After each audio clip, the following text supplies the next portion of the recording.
Hi friends, ఒక దేశం ఎలా సంపన్న దేశం అవుతుంది? ఏ రకమైన ఉత్పత్తి చేసి ఆదాయాన్ని సమకూర్చుకుంటుంది? ఎలాంటి ఉద్యోగాలు అందిస్తే అందరినీ ఉద్యోగం దొరుకుతుంది? ఈ ప్రశ్నలు అడిగితే చాలామంది చాలా సమాధానాలు చెప్తారు. కానీ దుబాయ్ లాంటి దేశం మాత్రం తనకు ఉన్న సహజ వనరులు చాలా క్రియేటివ్గా వాడుకుంటుంది. ఎవరూ ఊహించని రీతిలో అందమైన నగరాలు, అద్భుత కట్టడాలు, నగరంలో ప్రపంచ పటంలో అగ్రస్థానంలో ఉంది. బంగారం విక్రయం చేసే అతిపెద్ద మార్కెట్ దుబాయ్లోనే ఉంది. అక్కడి ప్రజలు చాలా విలాసవంతమైన జీవితాన్ని గడుపుతూ ఉంటారు. దుబాయ్ ముందు నుంచి సంపన్న దేశంగా ఉందే? అయితే కాదు. అయితే ఇంత సంపన్న దేశంగా ఎలా మారింది అనే విషయం గురించి ఈరోజు మాట్లాడుకుందాం. ముందుగా మా ఛానల్ని సబ్స్క్రైబ్ చేయకపోతే సబ్స్క్రైబ్ చేయండి. అలాగే వీడియోకి ఒక లైక్ చేయండి. ఏమీ లేని స్థాయి నుండి హఠాత్తుగా అత్యంత సంపన్న నగరాల్లో ఒకటిగా మారడం ఎవరికైనా ఆశ్చర్యాన్ని కలిగిస్తుంది. పైగా ప్రపంచంలో 4వ స్థానంలో ఉంది. చాలామంది అనుకుంటున్నట్టు ఆయిల్ వల్ల వృద్ధి చెందింది నగరం కాదు ఇది. ఇక్కడ ఆయిల్ పేరుకు మాత్రమే ఉంది. అది ఇక్కడున్న వాళ్ళకే సరిపోక పక్క రాష్ట్రాల నుండి, దేశాల నుండి తెచ్చుకోవటం జరుగుతుంది. ఆయిల్ మీద వచ్చే ఆదాయం అతి తక్కువ. మరి ఎలా ఇది అభివృద్ధి చెందింది? సాధారణంగా జంక్షన్గా ఉన్న ఏ ప్రాంతమైనా త్వరగా అభివృద్ధి చెందడానికి అవకాశం కలిగి ఉంటుంది. అది షిప్ కార్గో అయినా, ఎయిర్ కార్గో అయినా పశ్చిమానికి తూర్పుకి మధ్య ఒక జంక్షన్ అయింది.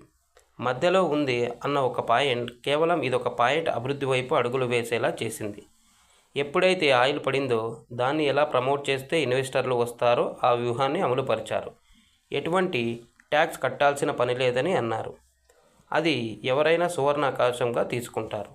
కావాల్సిన పెట్టుబడులు వస్తాయని, ప్రాజెక్టుల వల్ల ఉద్యోగావకాశాలు ఏర్పడతాయి. 150 నుండి 200 దేశాల వాళ్ళు ఇప్పుడు ఇక్కడ ఉద్యోగాలు చేసుకుంటున్నారు. వారి వసతికి రియల్ ఎస్టేట్ రంగంలోకి దిగింది దుబాయ్. దానివల్ల మరికొన్ని ప్రాజెక్టులు, మరికొన్ని ఉద్యోగాలు సృష్టించబడ్డాయి. ఉద్యోగ అవకాశాల విషయంలో 2019 లెక్కల ప్రకారం 78.3 ఉపాధి రేటు ఉంది.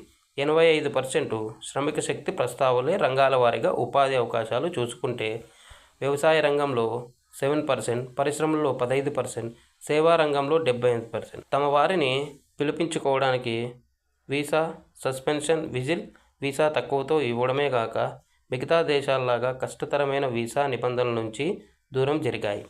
దాంతో టూరిజం వృద్ధి చెందింది. దానివల్ల వచ్చిన రెవెన్యూని ఇన్ఫ్రాస్ట్రక్చర్పై వృద్ధికి వినియోగించారు.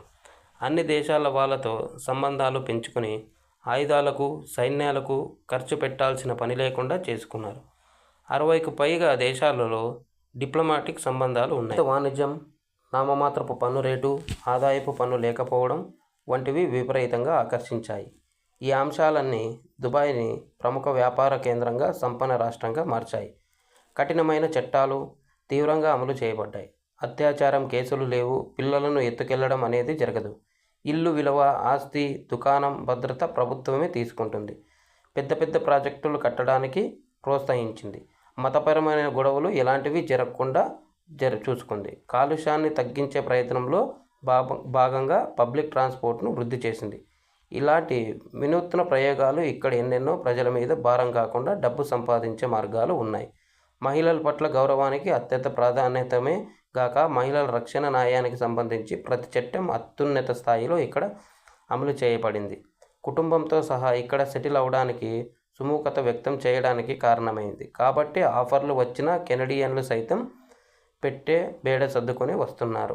ఒక మనిషి ఆనందంగా, స్వేచ్ఛగా, గొప్ప వసతులతో, ఉన్నత స్థాయి ప్రమాణికలతో బ్రతకడానికి కావలసిన అన్ని అంగులు ఉండటం వల్ల ప్రపంచ దృష్టి ఆకర్షించింది.